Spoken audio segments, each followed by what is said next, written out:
ഞാൻ പറഞ്ഞു ഞാൻ വീട്ടിലില്ല, പുറത്താണുള്ളത്, നിങ്ങൾ എന്ത് ചെയ്തോളൂ. കൊടുവള്ളിയിൽ ഞാൻ 2-3 ഷോപ്പുകൾ പറഞ്ഞു, ഇതിന് ഏതെങ്കിലും ഒന്നിൽ കൊടുത്താൽ മതി. എനിക്ക് സോപ്പും പേസ്റ്റും കിട്ടാനാണെങ്കിൽ അദ്ദേഹം എന്നെ കാണേണ്ട കാര്യമുണ്ടോ? വേണ്ടല്ലോ. അപ്പൊ എന്നോട് പറഞ്ഞു അതല്ല, നേരിട്ടൊന്ന് കാണണം. അപ്പൊ ഞാൻ എന്തോ ഒരു പ്രശ്നം തോന്നി. ഏതായാലും ഞാൻ പറഞ്ഞു ഇന്ന് നാളിലില്ല, നാളെ വൈകിട്ട് ഉണ്ടാവും പറഞ്ഞു. പിറ്റേന്ന് വൈകിട്ട് അദ്ദേഹം വിളിച്ചതില്ല, വന്നതുമില്ല. വീണ്ടും ഒരു ദിവസം അദ്ദേഹം വിളിച്ച സമയത്ത് ഞാൻ വീണ്ടും പുറത്താണുള്ളത്. ഞാൻ പറഞ്ഞു നിങ്ങളൊരു കാര്യം ചെയ്യും, നിങ്ങൾ സ്ഥലം ഇടാൻ ചോദിച്ചു. എന്നോട് പറഞ്ഞു താമരശ്ശേരിക്ക് അടുത്ത് പൂനൂരാണ്, നിങ്ങൾ പൂനൂർ ഏതെങ്കിലും ഒരു കടയിൽ കൊടുത്തോളൂ, ഞാൻ അവിടെ നിന്ന് വാങ്ങിക്കോളാം. പ്രശ്നം തീർന്നല്ലോ. ഓക്കെ, അല്ല ഒന്ന് കാണാൻ വേണ്ടിയിട്ടായിരുന്നു എന്നൊക്കെ പറഞ്ഞിട്ട് അദ്ദേഹം വീണ്ടും ചെയ്തു, ഫോൺ കിട്ടിയത്. ഓക്കെ വിട്ടു. ഞാൻ ആ ഭാഗം പിന്നെ മൈൻഡ് ചെയ്തിരില്ല. ഒരു ദിവസം ഉച്ചയ്ക്ക് ഭക്ഷണം കഴിച്ച് വീട്ടിലിരിക്കുന്ന സമയത്താണ് ഒരു കാറ് വീട്ടിലേക്ക് കയറി വരുന്നത്. ആ കാറിൽ 2 ആൾ ഇറങ്ങി വരുന്നത്. ഒരാളെ എനിക്ക് മനസ്സിലായി, അന്ന് ഞാൻ ഇൻഷുറൻസ് പോളിസി എടുത്തിട്ട് വീട്ടിലിരുത്തി ഞാൻ ഇറങ്ങിപ്പോയുള്ള ഒരു വ്യക്തിയാണ് ഒരാൾ. 2ാമത്തെ ആളെനിക്ക് പരിചയമില്ല. അന്നും 2 ആൾ വേറെ വന്നിരുന്നു. ഈ 2ാമത്തെ ആളാണ് ഇന്ന് വിളിച്ച ആള്. മറ്റേ ആളെനിക്ക് പരിചയമുള്ളതുകൊണ്ട് അയാളെ കൊണ്ട് വിളിപ്പിക്കാതിരുന്നതാണ്. കാരണം എനിക്ക് ആളെ മനസ്സിലാവുമെന്ന് വിചാരിച്ചിട്ട്. ഷാഹിർ സാർ എന്ന് പറഞ്ഞാൽ നമ്മുടെ പൂനൂരുള്ള LTC ലീഡറാണ് അന്ന് എന്നെ വിളിച്ചിട്ടുണ്ടായിരുന്നത്. ബിജു BK എന്ന് പറഞ്ഞുള്ള ITC ലീഡറാണെന്നാണ് അവിടെ കൂടെ അദ്ദേഹത്തെ കൂടെ വന്നത്. ഏതായാലും കയറിയിരിക്കാൻ പറഞ്ഞു, വെള്ളം കൊടുത്തു, സംസാരിച്ചു. സംസാരത്തിന് ശേഷം ഇങ്ങനെ അദ്ദേഹം ചെയ്തു, ലാപ്പ് ഓപ്പൺ ചെയ്തു, കുറെ കാര്യങ്ങൾ എന്നോട് പറഞ്ഞു, പ്രൊഡക്റ്റുകൾ ഇങ്ങനെ പരിചയപ്പെടുത്തി.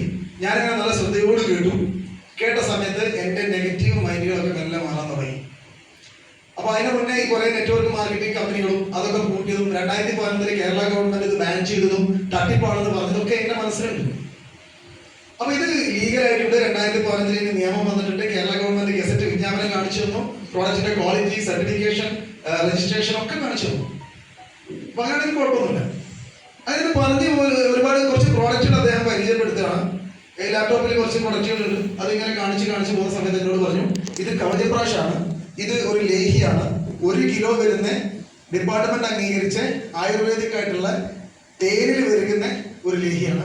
ഇതിന് ഏറ്റവും വലിയ ഗുണം അലർജി, ആസ്മ, തുമ്മല് പോലത്തെ പ്രശ്നങ്ങൾക്ക് ഏറ്റവും നല്ലതാണ്.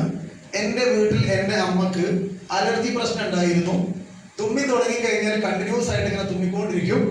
അങ്ങനെ ഒരു പ്രശ്നം ഉണ്ടായിരുന്നു. അത് പൂർണ്ണമായിട്ടും മാറിയത് ഈ കവചപ്രാശം കേട്ടിട്ടാണ്. അദ്ദേഹത്തിന്റെ അമ്മ കേട്ടോ, എൻ്റെ അമ്മക്കല്ല പറഞ്ഞു വന്നത്. ഇത് കേൾക്കുന്നത് എൻ്റെ കൂടെ തന്നെ എൻ്റെ ഉമ്മൻ്റെ ഡോറിനടുത്ത്. ഞാൻ ഉമ്മനെ നോക്കി, ഉമ്മ എന്നെ നോക്കി. എന്താ കാര്യം അറിയോ? എൻ്റെ ഉമ്മക്ക് ഇതേ പ്രശ്നമുണ്ട്. തുടങ്ങിയിട്ട് 10-25 വർഷം കഴിഞ്ഞു. ഒരുപാട് ചികിത്സ ഞങ്ങൾ നടത്തിയിട്ടുണ്ട്. ചികിത്സ ഏകദേശം നിർത്തിവെച്ച രീതിയിലാണ്.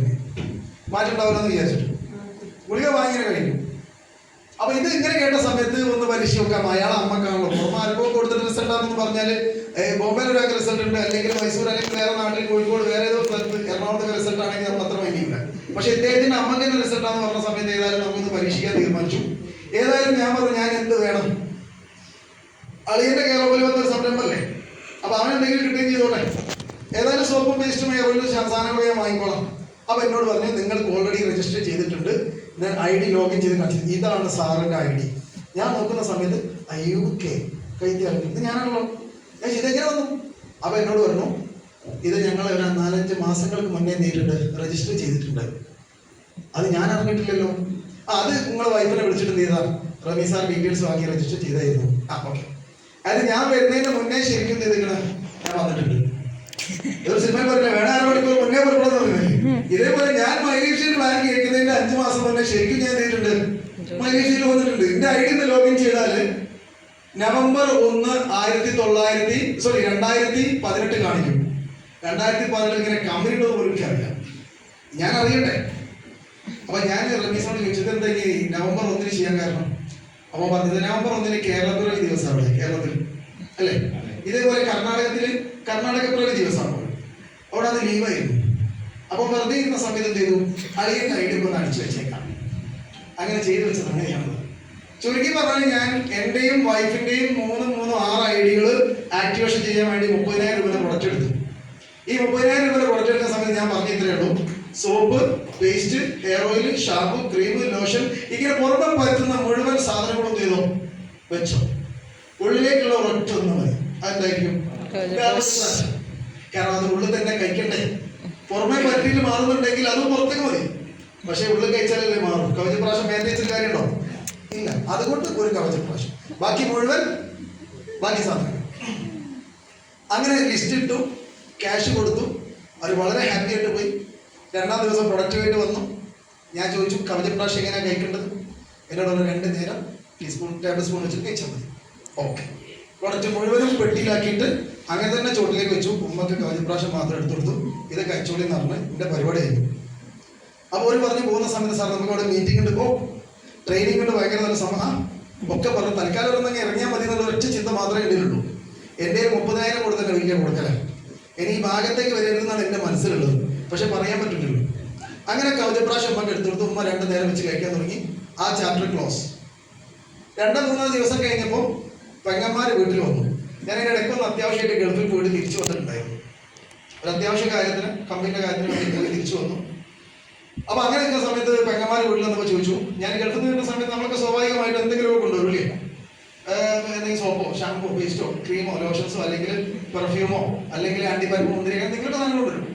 അപ്പോൾ എന്നോട് പെങ്ങന്മാർ ചോദിച്ചു, ഈ പ്രാവശ്യം വന്നിട്ട് എന്താ കൊണ്ടുവന്നത്, പിന്നെ പെർഫ്യൂം ഒന്നും ഇല്ലെന്നൊക്കെ ചോദിച്ചു. ഞാൻ പെട്ടെന്ന് പോയി തിരിച്ചു വന്നത്. അവർക്ക് പെർഫ്യൂം കൊണ്ടുവരാൻ പോയതല്ലല്ലോ, അപ്പോൾ ഒരു അത്യാവശ്യത്തിന് പോയതാണ്. ഞാൻ വേഗം പോയി തിരിച്ചു വന്ന് ഞാനൊന്നും വാങ്ങിയിട്ടില്ല. ഞാൻ പറഞ്ഞു ഞാൻ പ്രാവശ്യം പെട്ടെന്ന് പോകുന്നല്ല, ഒന്നും വാങ്ങിയിട്ടില്ല. പിന്നെ എനിക്ക് മനസ്സിലായത്, അല്ല ഈ പൈസ കൊടുത്തിട്ട് പോലെ സാധനം അവിടെ വാങ്ങിച്ചില്ലേ, അതിനകത്തുണ്ടല്ലോ സോപ്പും പേസ്റ്റും ഒക്കെ അല്ലേ, അത് വെറുതെ എക്സ്പയർ ആയി പോവുള്ളൂ. അപ്പോൾ എനിക്ക് ആ കാര്യം ഞാൻ വേഗം ചെയ്ത് കുറച്ച് സോപ്പും ഓരോ സോപ്പും പേസ്റ്റും എണ്ണയും കൂടെ രണ്ടാം കൊടുത്തു. ഒരു ഹാപ്പി ഒരു പോവുകയും ചെയ്തു. ഒരു 2-3 ദിവസം കഴിഞ്ഞപ്പോഴാണ് എൻ്റെ മൂത്ത പെങ്ങൾ വിളിച്ചു പറഞ്ഞത്, എടാ പിന്നെ ആ ഹെയർ ഓയിൽ ഇല്ലേ, അത് നല്ല സൂപ്പർ ഹെയർ ഓയിലാണ്, നല്ല തലക്ക് നല്ല തണുപ്പും കിട്ടുന്നുണ്ട്. ഇവിടെ കുടുംബശ്രീക്ക് വന്ന ചേച്ചിമാരൊക്കെ പറഞ്ഞത് നല്ല കറുപ്പുണ്ടല്ലോ, മുടി നല്ല ഉഷാറാക്കുന്നല്ലോ, എന്താ എണ്ണ തേക്കുന്നത് ചോദിച്ചു. അങ്ങനെ ഉണ്ടോ? ആ ഉണ്ട്. അത് എണ്ണയിൽ ഉണ്ടോയെന്ന് ചോദിച്ചു. ഞാൻ പറഞ്ഞു അത് എണ്ണ ഗൾഫിൽ നിന്ന് കൊണ്ടുവന്ന എണ്ണ അല്ല. ഓള് വിചാരിച്ചെന്താ ഗൾഫിൽ നിന്ന് കൊണ്ടുവന്ന എണ്ണ കൊടുത്തതാണെന്ന് വിചാരിച്ചത്. ഞാൻ പറഞ്ഞത് റമീസ് ചെയ്യുന്ന ഒരു കച്ചവടമാണ്. എനിക്ക് ഞാൻ പൈസ ഒന്നും ഓരോട് വാങ്ങിയതാണ്, അതാണ് എനിക്ക് തന്നത്. ഇനി വേണമെന്നുണ്ടെങ്കിൽ പൈസ തരണം, ഞാൻ ഓർഡർ ചെയ്തു. അപ്പോൾ പൈസ തരാം, നീ ഓർഡർ ചെയ്തോ. ഞാൻ ചോദിച്ചു പേസ്റ്റും സൂപ്പർ, ഏതായാലും പേസ്റ്റും കൂടെ വെച്ചു. ഒരു സോപ്പും എണ്ണയും വാങ്ങിക്കോ, ഒരു പേസ്റ്റും വാങ്ങിക്കോ. ഓക്കെ. അപ്പോൾ തന്നെ ഞാൻ രണ്ടാമത്തെ പെങ്ങളെ വിളിച്ചു. ഓൾ വിളിച്ച് ഓളും പറഞ്ഞു അല്ല അടിപൊളി പേസ്റ്റാണ്, അടിയനെ നല്ല പല്ലേശ്വരം പറഞ്ഞ് നല്ല ഉഷാർ പേസ്റ്റ്, ഇതുവരെ എവിടെ നിന്ന് കിട്ടിയതെന്നൊക്കെ ചോദിച്ചിട്ടുണ്ട്. ഞാൻ പറഞ്ഞ സാധനം ഇനി വേണമെങ്കിൽ ഓർഡർ ചെയ്യാം, എന്താക്കും പൈസ തന്നാൽ. എൻ്റെ പരിപാടിയല്ല, റമീസ് ഒരു കച്ചവടം തുടങ്ങിയതാണ്, ഒരിവിടെ കൊണ്ടുവന്ന് ഇറക്കിയതെന്നൊക്കെ പറഞ്ഞു. അങ്ങനെയാണെങ്കിൽ പേസ്റ്റ് 2-3 വാങ്ങിക്കുമെന്ന് പറഞ്ഞു. അവരെ ബാംഗ്ലൂരിൽ നിന്ന് കൊണ്ടുവരുന്നതാണ് അവൾ വിചാരിച്ചത്. അപ്പോൾ ഏതായാലും ഇത് കേട്ടപ്പോൾ എനിക്ക് നല്ല ഒരു സന്തോഷം തോന്നി. ഇത് കഴിഞ്ഞ ഒരു 4-5 ദിവസം ശേഷം മൊത്തത്തിൽ 15 ദിവസമായി ഉണ്ടാവും. ഉമ്മ പറയാണ് ഈ ലേഹ്യം കഴിക്കാൻ തുടങ്ങിയ ശേഷം തുമ്മലിന് നല്ല മാറ്റമുണ്ട്.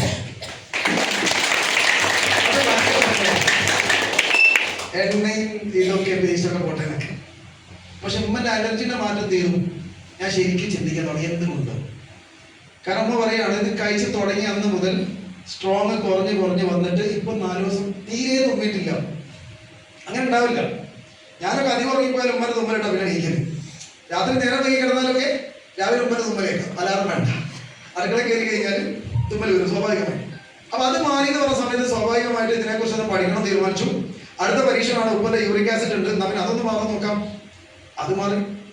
ഉമ്മക്ക് തന്നെ മൈഗ്രെയിൻ ഉണ്ടായിരുന്നു. നമ്മുടെ പിന്നെ ബിലോ 37 ഫൈസ്റ്റസും ജാമ്യത്തയിലും അങ്ങനെയുള്ള പ്രൊഡക്റ്റുകൾ വിലഹാട്ടൊക്കെ കൊടുത്ത സമയത്ത് അതിനും നല്ല മാറ്റം ഉണ്ടായി. ചുരുക്കി പറഞ്ഞാൽ ഇതിനകത്ത് എന്തോ ഉണ്ടെന്നുള്ളത് മനസ്സിലായി. ഉപയോഗിച്ച പ്രൊഡക്റ്റുകളൊക്കെ സൂപ്പർ. എന്നതിന് ശേഷമാണ് ഞാനൊരു പേസ്റ്റ് എടുത്ത് ഉപയോഗിക്കുന്നത്. അതുവരെ ഞാൻ ചെയ്തിട്ടില്ല, ഒരു സാധനം തൊട്ടിട്ടില്ല. കാരണം എനിക്ക് ഒന്നും കൊണ്ടുവന്ന സാധനം തീർന്നിട്ടില്ല. പിന്നെ ഇതിന് വലിയ താല്പര്യം എനിക്ക് ഉണ്ടായിട്ടില്ല. ഞാൻ ഓരോ എന്തായിക്കോട്ടെ എന്ന് ചോദിച്ചാൽ വാങ്ങിയല്ലേ. ഈ പേസ്റ്റ് ഉപയോഗിച്ച സമയത്ത് എനിക്ക് മനസ്സിലായി, അതുവരെ ഞാൻ തേച്ച എല്ലാ പേസ്റ്റും പല്ല് തേച്ച് കഴിഞ്ഞ് ചായ കുടിക്കുകയാണെങ്കിൽ ആദ്യത്തെ 3-4 കവള് കുടിക്കുമ്പോൾ ആ പേസ്റ്റിന്റെ ടേസ്റ്റ് ആവും കംപ്ലീറ്റ് അല്ലേ. ഞാൻ ഏത് പേസ്റ്റ് മാറ്റിയാലും എനിക്ക് മനസ്സിലായത് എല്ലാ പേസ്റ്റും ഉണ്ടാകും. പക്ഷെ നമ്മളെ ഹെർബൽ പേസ്റ്റ് ഉപയോഗിച്ചതിന് ശേഷം ആ പ്രശ്നം ഉണ്ടായിട്ടില്ല. അപ്പൊ പേസ്റ്റ് എനിക്ക് ഭയങ്കര ഇഷ്ടപ്പെട്ടു. അങ്ങനെ ഓരോ പ്രൊഡക്റ്റും ഞാൻ ഉപയോഗിക്കുന്ന എനിക്ക് നല്ല താല്പര്യം വരാൻ തുടങ്ങി.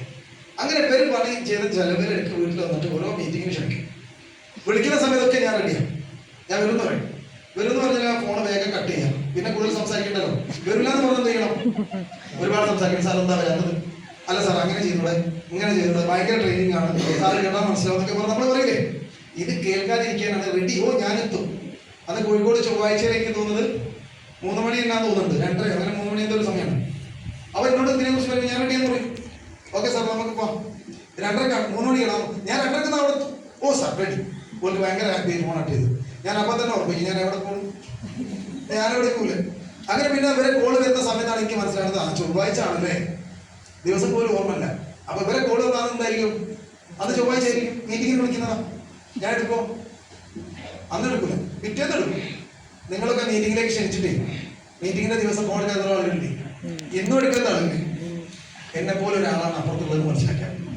അയാളെ പിടിച്ചു കൊണ്ടുവന്നാൽ എന്താവും, ഇത്രേ ഉള്ളൂ. അങ്ങനെ ഇവരെന്നെ ഇടയ്ക്ക് വിളിക്കും, പിന്നെ ഇടയ്ക്ക് വീട്ടിൽ വന്നിട്ട് കാണാൻ തുടങ്ങിയിരിക്കും. പക്ഷെ എനിക്ക് ഭയങ്കര ഇഷ്ടം, അവർ നല്ലതായിട്ട് സംസാരിക്കും, കുറെ കാര്യങ്ങളൊക്കെ ചോദിക്കും, നമ്മളോട് കുറെ കാര്യങ്ങളൊക്കെ പറയും, ഫ്രണ്ട്ലിയിൽ കുറെ സംസാരിച്ച് ചായക്കെ കുറിച്ചിട്ട് അങ്ങനെ പോകും. അങ്ങനെ 1-2 GTS ഞാൻ പങ്കെടുത്തു. അപ്പൊ രണ്ടാമത്തെ GTS പങ്കെടുത്താൽ എനിക്ക് ഒരു കാര്യം മനസ്സിലായി, കഴിഞ്ഞ ആഴ്ച പങ്കെടുത്ത അല്ലെങ്കിൽ മുമ്പത്തെ GTS പങ്കെടുത്ത അതേ മീറ്റിങ്ങിലാണെന്ന് വീണ്ടും പിന്നെ പങ്കെടുക്കേണ്ടതുണ്ടോ, ഒരു വർഷം പങ്കെടുത്താൽ പോലെ ഒരേ സംഭവമാണെങ്കിൽ പിന്നെ ഞാൻ GTS വല്ല മൈൻഡ് ചെയ്തില്ല. ഓക്കെ, അങ്ങനെയൊക്കെ സമയത്താണ് സാർ GTS അല്ല വേറൊരു ട്രെയിനിങ് ഉണ്ടെന്ന് പറഞ്ഞു. എന്റെ മനസ്സിൽ അതും GTS ഉണ്ടായിരിക്കും. ഞാൻ 2-3 പ്രോഗ്രാം അറ്റൻഡ് ചെയ്ത് 3 ഒരേപോലത്തതാണ്, അതായത് GTS പ്രസന്റേഷൻ. പിന്നെ ആളുകളെ എക്സ്പീരിയൻസ് ചെറിയ മാറ്റം ഉണ്ടാവത്തില്ല. ഏതായാലും വേറൊരു പ്രോഗ്രാം ഉണ്ട്, നമ്മുടെ വീട്ടിൽ വന്നാണ് ക്ഷണിച്ചത്. നമ്മൾ കല്യാണമൊക്കെ ക്ഷണിക്കുകയാണെങ്കിൽ അന്ന് അടുത്ത കുടുംബം മാത്രമേ വീട്ടിൽ പോയി ക്ഷണിക്കൂ, ബാക്കിയൊക്കെ ഫോണിൽ വിളിച്ച് പറയുക ഇവരെന്നെ വീട്ടിൽ വന്ന് ക്ഷണിച്ചതാണ്. എന്നൊരു പ്രോഗ്രാമിന്റെ ഇമ്പോർട്ടന്റ് വരാൻ പോകുന്നത് ഡയമണ്ട് ലീഡറാണ്, പേര് മുബീൻ മുഹമ്മദ് എന്നാണെന്നൊക്കെ. നമുക്ക് എന്ത് മുബീൻ മുഹമ്മദ്, ഇപ്പൊ നമ്മൾ കൈയടിച്ച് ഭയങ്കര ആവേശപ്പെടും. പക്ഷെ എനിക്ക് അന്ന് എന്ത് മുബീൻ മുഹമ്മദ് ആ പേര് പോലും എന്നോട് പറഞ്ഞു, ഇപ്പൊ എനിക്ക് ഓർമ്മ ഉണ്ടെന്നു. അങ്ങനെ എന്നോട് പറഞ്ഞു, ഞാൻ റെഡി. എന്നോട് ദിവസം പറഞ്ഞു, രാവിലെ 10 മണിക്ക് തുടങ്ങുമെന്ന് പറഞ്ഞു, വൈകിട്ട് 4 മണിയാകുമ്പോൾ അവസാനിക്കുന്നു പറഞ്ഞു. ആ ട്രെയിനിങ് സാറ് കിട്ടി ഞാൻ സാറിന്റെ ഗൾഫിന്റെ ബിസിനസ്സിനും ഇവിടുത്തെ ബിസിനസ്സിനും ലോകത്തെ മുഴുവൻ ബിസിനസ്സിനും ഭയങ്കര ഗുണം ചെയ്യുന്നൊക്കെ പറഞ്ഞു. ഓക്കെ, അങ്ങനെയാണ് ഞാൻ ഓർമ്മ വരാൻ. എന്നിട്ട് ഇവർ പോകുന്നില്ല, ഇവർ വേറെ വിശേഷങ്ങളൊക്കെ ചോദിക്കുകയാണ്, ഇവരെ ഇറക്കി വിടണ്ടേ. അങ്ങനെ ഏതായാലും ഞാൻ ഡിഗ്രി പറഞ്ഞ് ഇവർ പോയി. പ്രോഗ്രാമിന്റെ തലേവൻ ദിവസം ഇതേപോലെ എനിക്ക് കോൾ വന്നു, സാർ നാളെയാണ് നമ്മുടെ പ്രോഗ്രാം, 10 മണിക്ക് ആണ് ഇപ്പോൾ സ്റ്റാർട്ട് ചെയ്യുന്നത്, സാർ 9:30-ക്കുള്ളിൽ അവിടെ എത്തണം.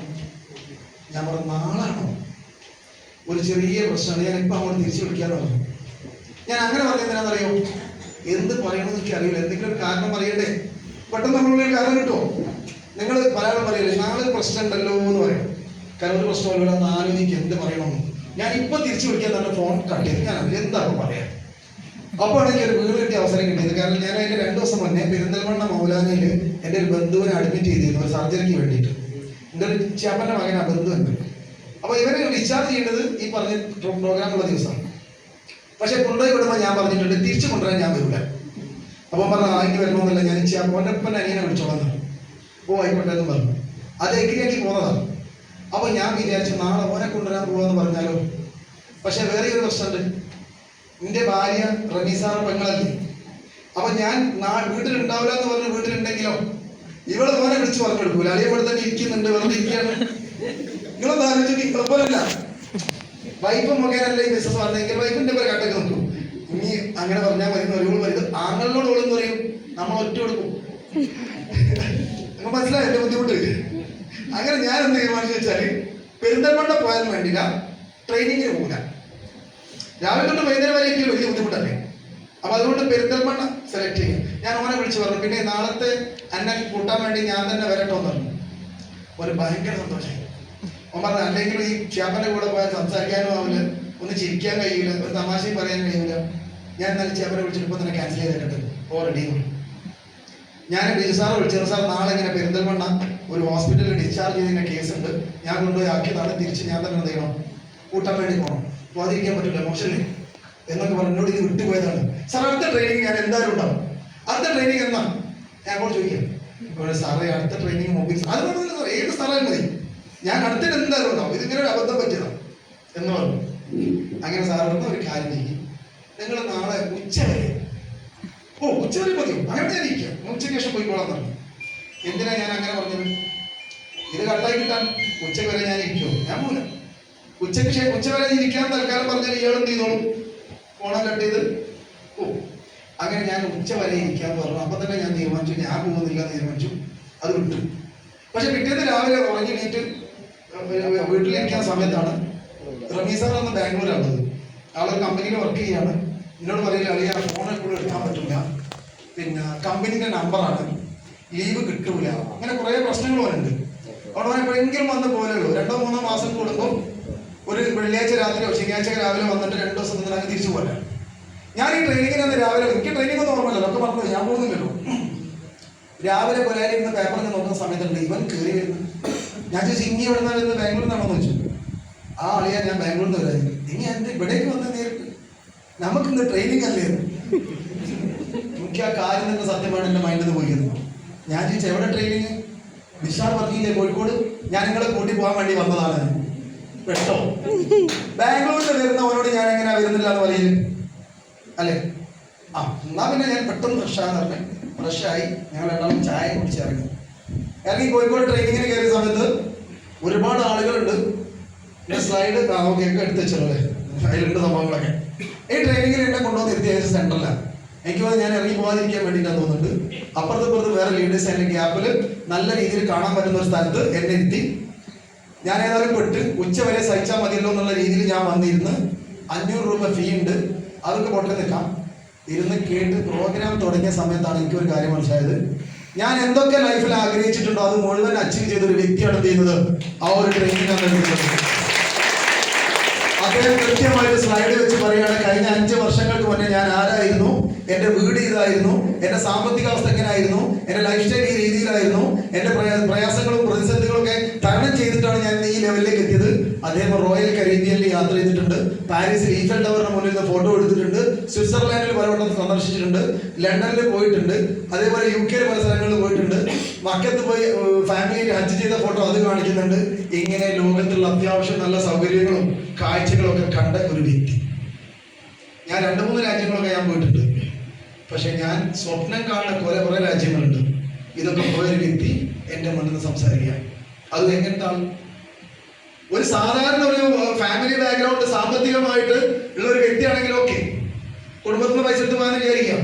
പക്ഷെ ഈ ബിസിനസ്സിൽ വന്നതുകൊണ്ട് മാത്രം അദ്ദേഹത്തിന്റെ ബാക്ക്ഗ്രൗണ്ട് എന്നെക്കാളൊക്കെ എത്രയോ താഴെ. ഒരു ഓടിട്ട് വീട് ചോർന്നൊലിക്കുന്ന വീട്ടിൽ നിന്ന് വന്നൊരു വ്യക്തി. അപ്പൊ എനിക്കൊരു കാര്യം മനസ്സിലായി, ഈ ബിസിനസ് ചെറുതല്ല, ഇത് ഒരുപാട് വ്യാപ്തിയുണ്ട്, വലുതാണ്. അപ്പൊ ഇത് കൃത്യമായിട്ടൊന്ന് പഠിക്കണം, ഇതെങ്ങനെ ചെയ്യാൻ പറ്റുന്നുള്ളതിനെ കുറിച്ചിട്ട് കൃത്യമായിട്ട് മനസ്സിലാക്കണം. അങ്ങനെ ഉച്ചയ്ക്ക് ശേഷം വന്ന് ബെല്ലിസാറിന്റെ ട്രെയിനിങ് ആണെന്ന് പറഞ്ഞു. പക്ഷെ എന്നെ പെരിന്തൽമണ്ണ വിളിക്കാൻ തുടങ്ങി, നീ വരാനായോ, ഞാൻ ഡിസ്ചാർജ് ആയി വെയിറ്റ് ചെയ്യണം. കഴിഞ്ഞു. സത്യം പറയുകയാണെങ്കിൽ പ്രോഗ്രാം മുഴുവനായിട്ടും കേൾക്കണമെന്ന് ഞാൻ ആഗ്രഹിക്കുന്നത് ശരിക്കും ആ സമയത്താണ്. ഞാൻ അവനോട് ചോദിച്ചു, നീ ചേപ്പനൊന്ന് വിളിച്ചു നോക്കുമെന്ന് ചോദിച്ചു. എന്നോട് പറഞ്ഞു ചേപ്പൻ വടകര പോയി, നാട്ടിലില്ലാതെ പറഞ്ഞു. പെട്ടു. അങ്ങനെ ഉച്ചയ്ക്ക് ശേഷം താല്പര്യമില്ലാതെ ട്രെയിനിങ്ങിന് ഇറങ്ങി വരുന്ന ഞാൻ എൻ്റെ ഫ്രണ്ട്സിനോടൊക്കെ വിളിച്ചു പറഞ്ഞു, ഞാനിങ്ങനെ അടിപൊളി ഒരു ബിസിനസ് ഓപ്പർച്യൂണിറ്റി കേട്ടിട്ടുണ്ട്, നമുക്കൊന്നിച്ച് ചെയ്യാം, തകർക്കും, വലിയ ഇൻവെസ്റ്റ്മെന്റ് ഒന്നും വേണ്ട. അപ്പൊ ഞങ്ങളൊരു 10 ആളാണെങ്കിൽ ഒരു വാട്സ്ആപ്പ് ഗ്രൂപ്പ് ഉണ്ട്, എത്രയോ കാലമായിട്ടൊന്നും അങ്ങനെ തന്നെ ആ 10 ആളെന്നെ ഉള്ളത്. എല്ലാ രഹസ്യങ്ങളും അറിയാൻ പറ്റുന്ന ഏറ്റവും അടുത്ത ഫ്രണ്ട്സ്. ഞാൻ ഒന്നിച്ച് 6 ആൾക്ക് ഒന്നിച്ചൊരു റിസോർട്ട് ഉണ്ട് വയനാട്ടിൽ, അത് ഇപ്പോഴും ഉണ്ട്. അപ്പൊ ഞാൻ ഇവരോട് പറഞ്ഞ സമയത്ത് ഞാൻ എന്തെങ്കിലും വലിയ മണ്ടത്തിലൊന്നും പറയില്ല, അത്യാവശ്യം എന്തെങ്കിലും കാര്യം ഉണ്ടാവും അവർക്ക് പറയാം. അതുകൊണ്ട് തന്നെ അവർ പറഞ്ഞത് അങ്ങനെ നമുക്കൊന്ന് രാത്രി ഒന്ന് ഇരിക്കാം 8 മണിയാകുമ്പോൾ, എന്നിട്ട് നമുക്കൊന്ന് ചർച്ച ചെയ്യാൻ നോക്കിയിട്ട്. അങ്ങനെ ഞാൻ ഇവനെ കൂട്ടാൻ പോയ ആദ്യം ചെയ്തു, ബിസിനസ് പറഞ്ഞു, കാര്യങ്ങൾ പറഞ്ഞു. ഓൾറെഡി ഞാൻ എന്ത് പറഞ്ഞാലും ഓക്കെ എന്ന് പറയണം. ഞാൻ ചെയ്താൽ വേണ്ടി വെച്ചപ്പോൾ ഞാൻ മറ്റേ ലീഡറെ വിളിച്ചു. അപ്പോൾ ഒരു പറഞ്ഞു ID, ആധാർ കാർഡ്, ഡീറ്റെയിൽസ്. അവൻ അപ്പം തന്നെ അയച്ചു. ഞാൻ അപ്പം തന്നെ മറ്റൊന്നും വിട്ടെടുത്തു. ഇവന്റെ ID സെറ്റാക്കി. അത്യാവശ്യം പ്രോഡക്റ്റ് ഉണ്ടാണ്, പേസ്റ്റും സോപ്പും സാധനങ്ങൾ നല്ല അടിപൊളിയാണ്. എൻ്റെ അമ്മൻ്റെ അലർജി ഒക്കെ മാറി. നേരം അങ്ങനെയാണെങ്കിൽ എനിക്ക് പേസ്റ്റ് ഒക്കെ വേണമെന്ന് അപ്പം തന്നെ കച്ചവടമായി. പിന്നെ രാത്രി കാണുന്ന 5-6 ആളുണ്ടല്ലോ, ഒരു കൂടി ID അടിച്ചാൽ സ്റ്റാർട്ട് ചെയ്ത് ബിസിനസ്സായി. പിന്നെ എനിക്ക് 8 മണിയാവാൻ കാത്തിരിക്കാൻ ഞാൻ 8 മണിയാകുമ്പോൾ ഞാൻ ചെന്നു, ഫ്രണ്ട്സിനെ കൂടെ ഇരുന്നു, കാര്യങ്ങളൊക്കെ പറഞ്ഞപ്പോൾ ഒരു ചിരിക്കാൻ തുടങ്ങി. ഓരോട് ചോദിച്ചു, സൂട്ടും കോട്ടൊക്കെ ഇട്ട ആൾക്കാർ വന്നിരുന്നു. കുറെ റാങ്കൊക്കെ വിളിച്ച് ആ സ്റ്റേജിൽ കയറ്റി കയ്യടി. ഓ നീ എത്രാമത്തെ പ്രാവശ്യം പോകുന്നത്? നമ്മുടെ ഫസ്റ്റ്. ഞാൻ 3 മീറ്റിംഗ് പങ്കെടുത്തിരുന്നു. ഇവന്റെ 50,000 പോയി, അവന്റെ 30,000 പോയി, ഇവൻ രണ്ടാളെ ചേർത്ത് ഇവൻ രണ്ടാമത്തെ 20,000 പോയി എന്നൊക്കെ പറഞ്ഞിട്ട് ഇവര് കണക്ക് പറയാൻ തുടങ്ങി. ഏടോ ഇത് മണിച്ചേനാണ് എന്നോട് പറഞ്ഞിരുന്നത്. ആ എനിക്കിത് പരിചയമില്ല കേട്ടോ, ഒരു കാരണവശാലും ഇത് ചെയ്യരുത്. ഞങ്ങൾ ആരും എന്റെ കൂടെ പോകില്ല. ഈ നാട്ടിൽ നിന്ന് ഒരു കുട്ടിനെ കൂടാൻ സമ്മതിക്കില്ല. എങ്ങനെയുണ്ട് എന്റെ പരിപാടി മൊത്തം നമ്മൾ പറയല്ലേ മടക്കി. അതോടുകൂടെ ഇത് നടക്കില്ല എനിക്ക് മനസ്സിലായി. അതുമല്ല ഇവരുടെ ഞാൻ ഒന്നിനും പറ്റാത്തവരായി. ഇതുപോലെ ആന മണ്ണത്തരം കൊണ്ടുവന്നിട്ട് ഇവരെ വിളിച്ചെടുത്തിട്ട് പറയാൻ എന്നോട് ചോദിച്ചാൽ എനിക്ക് വേറെ എന്തെങ്കിലും പറയാനുണ്ടോ? ഇല്ല. ഞാൻ വേറെ എന്തെങ്കിലും പരിപാടി ഉണ്ട്, അതൊക്കെ ഒഴിവാക്കിയാൽ വരുന്നത്. എന്തിനു പറ്റും? പക്ഷെ എൻ്റെ മനസ്സിലെന്തുണ്ട്, ആ ട്രെയിനിങ്ങിൽ അത്രയും ആളുകൾ പങ്കെടുത്തിട്ടുണ്ട്. ഏകദേശം 1000-ഓളം ആളുകൾ പങ്കെടുത്ത് ഫുൾ ക്രൗഡുള്ള ഒരു പ്രോഗ്രാമാണ്. ഇയാൾ കാണിച്ച മുഴുവനും കൃത്യമായിട്ട് സ്ലൈഡിൽ അദ്ദേഹത്തിന്റെ കൃത്യമായിട്ട് കാര്യങ്ങൾ പ്രൂഫ് വെച്ചിട്ടാണ് പറഞ്ഞത്. അല്ലേ, ഇതൊക്കെ സത്യസന്ധമാണെങ്കിൽ പിന്നെന്താ അവർ ഇങ്ങനെ പറഞ്ഞത്? ഞാൻ അപ്പം തന്നെ എൻ്റെ ലീഡറെ വിളിച്ചു. എന്നോട് പറഞ്ഞു, സാറേ ഒരുപാട് തട്ടിപ്പ് കമ്പനികളൊക്കെ ഉണ്ട്, നമ്മുടെ കമ്പനി അങ്ങനെയല്ല, 100% ലീഗലാണ്. ഇതിൽ ഒരാൾക്ക് ₹1 പോലും നഷ്ടപ്പെടുക. കാരണം ഡെപ്പോസിറ്റ് ഇല്ല. നിങ്ങൾ പൈസ കൊടുത്തിട്ട് സാധനം വാങ്ങിയില്ലേ, നിങ്ങൾക്ക് എന്തോ നഷ്ടമുണ്ടോ? നിങ്ങൾ പ്രൊഡക്റ്റ് തന്നില്ലേ? ഉണ്ട്. പ്രൊഡക്റ്റ് ഒക്കെ നല്ല ക്വാളിറ്റി ഇല്ലേ? ഉണ്ട്. നിങ്ങളൊരു കാര്യം ചെയ്യും, നിങ്ങൾ ആ ഫ്രണ്ട്സിനോട് ഒരു ദിവസം നാളെ മറ്റന്നാളോ ഒന്ന് ഇരിക്കാൻ പറയാം, ഞാനും തരാം. അപ്പോൾ എനിക്ക് കോൺഫിഡൻ്റ്, എനിക്കിത് പറയാൻ പറ്റായിട്ടാണ്. ഇയാൾക്കിത് പറയാനറിയാം. കാരണം അതല്ലെങ്കിൽ ഓരോട് പറയണം, നമുക്ക് വേറെ ആൾക്കാരെ നോക്കാനല്ലേ പറയാം. ഇവരോട് തന്നെ സംസാരിക്കാന്ന് പറയണമെന്നുണ്ടെങ്കിൽ എന്ത് വേണം? ഇവർക്ക് ബോധ്യപ്പെടുത്തി കൊടുക്കാൻ പറ്റുന്നുള്ള കോൺഫിഡൻ്റ് ആയിട്ടുണ്ടായിട്ടല്ലേ. അതോടുകൂടി എനിക്ക് മനസ്സിലായി ഇത് ഞാൻ പഠിക്കായിട്ടാണ്, മനസ്സിലാക്കായിട്ടാണ്. അങ്ങനെ ഞാൻ മെല്ലെ മെല്ലെ ഇതിനെക്കുറിച്ച് പഠിക്കാൻ തുടങ്ങി. GTS-ലൊക്കെ പിന്നെ പങ്കെടുക്കാൻ തുടങ്ങി. ഒരു നിങ്ങൾ പറയുന്നില്ലേ GTS അതേപോലെ തന്നെയാണ്, നിങ്ങൾ സ്ഥിരമായിട്ട് കേട്ടു, ഇത് മനസ്സിലാവും. അങ്ങനെ ഞാൻ GTS നമ്മൾ സ്ഥിരം വരാൻ തുടങ്ങി. അങ്ങനെ മെല്ലെ മെല്ലെ ടീമായി. അപ്പോഴേക്കും എൻ്റെ ഫ്രണ്ട്സ് എന്നോട് ദേഷ്യം. എന്താ കാരണം? ചെയ്യരുതെന്ന് പറഞ്ഞിട്ടുണ്ടല്ലോ, എന്നിട്ട് ഞാൻ ചെയ്യല്ലേ? നാളെ ഞാൻ തട്ടിപ്പ് നടത്തിയെന്ന് പറഞ്ഞാൽ ഒരു കേൾക്കേണ്ടി വരില്ലേ? എന്നോട് ചോദിക്കും, ഡോക്ടർ എങ്ങോട്ടാണ് പോകണമെന്ന് നോക്കും രാവിലെ. ഡോക്ടറാണോ? ഞാൻ പോലെയുണ്ട്, ഗ്യാസ് ട്രബിൾ ഉണ്ടോ? അങ്ങനെ ചോദിക്കും. ബിസിനസ് എന്നല്ല പറയാം, മെല്ലെ പോലെ ഗ്യാസ് ട്രബിൾ ഓരോ ചോദിക്കും എന്താ കാര്യം. അല്ല അങ്ങനെയാണ് എൻ്റെ നല്ലൊരു പ്രൊഡക്റ്റ്. എങ്ങനെയാണ് ഈ ബിസിനസ്? ഞാൻ പറയാം കറക്റ്റ് മൈലേജ് പറയാൻ എനിക്കറിയില്ല, ഒന്നും അറിയില്ല. ഇങ്ങനെ പല രീതിയിലുള്ള പ്രശ്നങ്ങൾ ചോദിച്ചെങ്കിൽ ഞാൻ എന്ത് ചെയ്യാൻ തുടങ്ങി, പ്രൊഡക്റ്റുകൾ കൊടുക്കാൻ തുടങ്ങി. ആർക്കൊക്കെ അലർജി ഉണ്ടോ എന്നൊക്കെ ചോദിക്കും. ഇത് കേട്ട് ഇവരെന്നെ കളിയാക്കി വിളിച്ചു, ഡോക്ടർ വരുന്നുണ്ടെന്ന് പറയും. രാവിലെ പോകുന്ന സമയത്ത് എന്നോട് ചോദിക്കും, ഡോക്ടറിന് എങ്ങോട്ടാന്ന് ചോദിക്കും. ഞാൻ വിട്ടുകൊടുക്കാൻ തയ്യാറില്ല. ഞാൻ പറയും ഡോക്ടർ താമരശ്ശേരിക്കാണ്, ഡോക്ടർ വയനാട്ടിലേക്കാണ്, ഡോക്ടർ കോഴിക്കോട്ടേക്കാണ്. തിരിച്ചു പറഞ്ഞു പോലും മനസ്സിലായി അത് വരെ യേശൂല. ഇങ്ങനെ കളിയാക്കിയിട്ട് കാര്യമില്ല. കാരണം ഞാൻ തിരിച്ചങ്ങനെ തന്നെ പറയാൻ തുടങ്ങിയിരുന്നു. ഏതായാലും എന്നെ വിട്ടു. അവസാനം ഞാൻ അവരോട് ഒരു കാര്യം പറഞ്ഞു, ഈ കമ്പനി ആഴ്ച വരുമാനം 2,10,000 എന്ന് പറയുന്ന ഒരു സംഖ്യ കൊടുക്കും. ഓക്കെ, ഞാൻ നിർത്തുന്നുണ്ടെങ്കിൽ അത് വാങ്ങിയിട്ടേ ഞാൻ നിർത്തും, അല്ലാതെ ഞാൻ നിർത്തില്ല. പിന്നെ നിർത്തി പോവാൻ 100 പ്രാവശ്യം സാഹചര്യം ഉണ്ടായാലും നിർത്തി പോകാൻ ഒരു കാരണം എന്താണെന്നറിയോ? ഇവരുടെ മുന്നിൽ പിന്നെ ഇറങ്ങാൻ പറ്റുമോ? നാട് വിട്ട് പോകണം. പിന്നെ ഞാൻ ഇവരെ പേടിച്ചിട്ട് നാട് വിടാൻ പറ്റും? ഇവിടെ താമസം വിചാരിച്ച ഒരാളെ തരൂലേ? ഇല്ലേ? ഞാൻ വേറെ വയനാട്ടിൽ പോയി വിചാരിക്കാം, ഒരു വണ്ടി വിളിച്ചു വരാൻ എന്നെ ഞങ്ങൾ വിടില്ലാന്നറിയാം. അത്രയ്ക്ക് ഞാൻ ചെയ്തിട്ടുണ്ട്, അവരെ തിരിച്ചും പറഞ്ഞിട്ടുണ്ട്. അങ്ങനെ ഏതായാലും 2,10 കിട്ടുന്ന വരെ ഞാൻ നിൽക്കും പറഞ്ഞു. ഇത് പെട്ടെന്ന് കിട്ടുമോ? ഞാൻ വിചാരിച്ചു 1 വർഷം കൊണ്ടൊക്കെ കിട്ടുമോ. 2 വർഷം കൊണ്ട് ഇല്ല. ഏതായാലും 2,10 ഞാൻ ഒഴിവാക്കി. ഞാൻ ആഴ്ച വരുമാനം 1000 ഉള്ളത് 2000 ആക്കാനും 2000 ഉള്ളത് 3000, 3000 5000 ആക്കാനും ഞാൻ നോക്കി. അത് കിട്ടിക്കൊണ്ടിരുന്നു. അങ്ങനെ 10,000 ആഴ്ചയിൽ അത് 20,000 അപ്പോൾ നല്ല സന്തോഷമായി. ഏകദേശം 60,000 രൂപയൊക്കെ ഒരു മാസം കിട്ടാൻ തുടങ്ങി. അങ്ങനെ പ്രശ്നങ്ങളൊക്കെ ഇതൊക്കെ ഏകദേശം തീർന്നു. കാരണം ഗൾഫിൽ നിന്നൊക്കെ വരുമാനം നിന്നിട്ടുണ്ട് കോവിഡ് വന്നതിന് ശേഷം. വേറെ വരുമാനമൊന്നും വരാനില്ല. വീട്ടിലാണ് നല്ല ചിലവ്, നല്ല രീതിയിൽ ജീവിച്ചല്ലേ. വൈഫൊക്കെ ഒരു ചുരിദാർ വാങ്ങുമ്പോൾ ഞാൻ ചോദിക്കും, അത് വേണം അനക്കല്ലേ കഴിഞ്ഞ മാസം വാങ്ങിയെന്നൊക്കെ ചോദിക്കും. എനിക്കെന്നറിയാം ഒരു കൊല്ലായി 6 മാസത്തിന് മേലായി വാങ്ങിയിട്ടുണ്ട്. കൈ പൈസ ഇല്ല, പിന്നെ അങ്ങനെയല്ലേ ചോദിക്കാൻ പറ്റും. അങ്ങനെ ഓരോന്ന് പറഞ്ഞാൽ നല്ല അടിച്ച് വൈഫിന് മനസ്സിലായി കയ്യിലൊന്നും ഇല്ലായിട്ടാണ്. വൈഫ് പറഞ്ഞാൽ നമ്മൾ ഗൾഫിലേക്ക് തന്നെ പോവാം, നമ്മളത് എനിക്ക് മനസ്സിലായിട്ടെന്ന് ചോക്ക് ക്ലാസ് കൊടുക്കും. പിന്നെ പറയും വേണ്ട മതി. അവർക്ക് കൂടുതൽ പറയണ്ട, എന്നാ ഞങ്ങളെ പഠിച്ചതല്ലേ, അപ്പൊ എനിക്ക് കൂടെ നിൽക്കണ്ടേ. വേറെ ആരോ കൊണ്ടുവന്ന് തല്ലിട്ടല്ലോ. എന്നോട് ആരും ഐഡിയ എടുത്തെടുക്കാൻ പറഞ്ഞത് പോലെ ഇപ്പോൾ ഒരു ആത്മസാരല്ല, നമുക്ക് എന്തെങ്കിലുമൊക്കെ ചെയ്യാം. അങ്ങനെ ഒരു ഭാഗ്യം എനിക്ക് കിട്ടി. അപ്പൊ അങ്ങനെ ഓളെ കുറച്ച് സപ്പോർട്ട് കിട്ടി. ഓൾ കുറച്ച് സെയിലൊക്കെ ചെയ്യാൻ തുടങ്ങി. ഓളിന്റെ കൂടെ ഞാൻ TTC ആയപ്പോൾ TC. അങ്ങനെയാണ് ഞാൻ നല്ല ഉഷാറായി. ഇന്ന് മലപ്പുറത്തുള്ള ഈ നാരായണിസാദ് അടക്കമുള്ള ഉമർ സാറിന്റെ കെയർ ഓഫിലൊക്കെ നല്ല ടീമൊക്കെ വന്നു. അതിശക്തമായിട്ട് ബിസിനസ് ചെയ്തു. അങ്ങനെ കമ്പനിയുടെ 584ാമത്തെ വേരിയേഷൻ 1.5 വർഷം മുന്നേ എന്റെ അക്കൗണ്ടിലേക്ക് 2,10,000 ഈ 2,10 കിട്ടുമെന്ന് ചിന്തിച്ചെങ്കിൽ 2,10 നഷ്ടക്കച്ചവടമാണ്. കാരണം ആ ആഴ്ച ശരിക്കും എനിക്ക് കിട്ടേണ്ടത് 2,34. കാരണം 2 ലക്ഷം വോളിയം അധികം ഉണ്ടായിരുന്നു. 17 ലക്ഷം ബിസിനസ് വോളിയം വരുന്ന സമയത്ത് ഓടി ചെയ്ത സമയത്ത് അത് 19 കടന്നുപോയി. 2 ലക്ഷം എന്തായി വാഷൗട്ട്. 2,10 കിട്ടൂ, 2,34 കിട്ടൂല. അപ്പൊ എനിക്ക് മനസ്സിലായി എനിക്ക് വെച്ചിട്ടുണ്ട് എല്ലാവർക്കും പറ്റും. ഏതായാലും ഞാൻ പോസ്റ്ററൊക്കെ അടിച്ച് സെറ്റാക്കി വെല്ലസാറൊക്കെ കൊടുത്തു. ഇപ്പൊ ഇവിടെ സാർ 1/2 മണിക്കൂർ കഴിഞ്ഞിട്ട് വിട്ടാൽ മതി പറഞ്ഞു. ഞാൻ എൻ്റെ ഫ്രണ്ട്സിനെ വിളിച്ച് സെറ്റ് ഇന്ന് രാത്രി നമുക്ക് ഇരിക്കണം, എൻ്റെ വക ചെറിയൊരു ട്രീറ്റ് ഉണ്ട്. എന്താ കാര്യം എന്ന് പറഞ്ഞില്ല, എൻ്റെ മധുര പ്രതികാരം. ഇവരെ മൊത്തത്തിൽ ഇരുത്തിയിട്ട് ഞാൻ എന്ത് ചെയ്തു, ഭക്ഷണം കഴിക്കാൻ ഇരുത്തി. അങ്ങനെ ഞാൻ ആ സമയത്താണ് എൻ്റെ പോസ്റ്ററൊക്കെ ഗ്രൂപ്പിൽ വരുന്നത്. കുറേ ലീഡേഴ്സിനെ കോളുകൾ വരുന്നുണ്ട്. അപ്പോൾ അവർക്ക് മനസ്സിലായി ഇവരെന്തോ ഒരു സംഭവമുണ്ട്. കൺഗ്രാജുലേഷൻ പറയാൻ thank you sir thank you എന്നൊക്കെ അങ്ങോട്ട് പറയുന്നുണ്ട്. ഇടയ്ക്ക് ഞാൻ പോസ്റ്റർ ഫോട്ടോ നോക്കുന്നുണ്ട്. പിന്നെ അവർ കാണിച്ചതാ 2:10 ഞാൻ അന്ന് പറഞ്ഞില്ലായിരുന്നു. അന്ന് പോയി പറഞ്ഞെന്ന് വെച്ചാൽ അനക്കിത് പറ്റും, ഇതില്ലെങ്കിൽ ഞങ്ങൾക്കറിയാം. അതിനോട് പറഞ്ഞാൽ ഇങ്ങിത് കുടുങ്ങും, ചെയ്യരുതെന്ന് പറഞ്ഞത്. ഇപ്പൊ പറഞ്ഞ ഞങ്ങൾക്ക് അന്നേ അറിയാം എന്നെ കൊണ്ട് ഇത് പറ്റും എന്നുള്ളത് എന്നാ പറഞ്ഞത്. അപ്പൊ ഇവിടെ നിങ്ങളൊരു കാര്യം മനസ്സിലാക്കുക, അച്ചീവ്മെന്റ് നേടിക്കഴിഞ്ഞാൽ നിങ്ങളെ കുറ്റപ്പെടുത്തിയവരൊക്കെ തിരിഞ്ഞു പറയും. ഇവർക്കൊക്കെ ഐഡിയ ഉണ്ട്. പക്ഷെ ഇവർ പറയുന്ന വെച്ചാൽ അന്ന് ചെയ്തില്ല. പ്രൊഡക്റ്റ് വാങ്ങിക്കുന്നുണ്ട്, പേസ്റ്റ് പോലും എന്നോടല്ലാതെ വാങ്ങൂല, തീർന്നാൽ വേറെ പേസ്റ്റ് ഉപയോഗിക്കുകയില്ല. രാത്രി 12 മണിക്ക് പുലർച്ചെ 5 മണിക്കൊക്കെ വീട്ടിൽ വന്നിട്ട് എന്ത് ചെയ്യും, പേസ്റ്റ് വാങ്ങിക്കൊണ്ടു. എന്താ കാര്യം, ഈ പേസ്റ്റ് തീർന്ന നമ്മളെപ്പോഴും അറിയില്ലേ, എടുത്ത് നോക്കുമ്പോൾ സമയത്ത് പേസ്റ്റ് തീർന്നുണ്ടാവും, തലേ തന്നെ തീർന്നുണ്ടാവും. നമ്മൾ വരണ്ടി ചുരണ്ടിയൊക്കെ എടുത്ത് അഡ്ജസ്റ്റ് ചെയ്യും. അതിന്റെ പിറ്റേ ദിവസം ചുരണ്ട ഉണ്ടാകുമോ, ചുരണ്ടലൊക്കെ 2 ദിവസം ചുരണ്ടി തീർന്നു.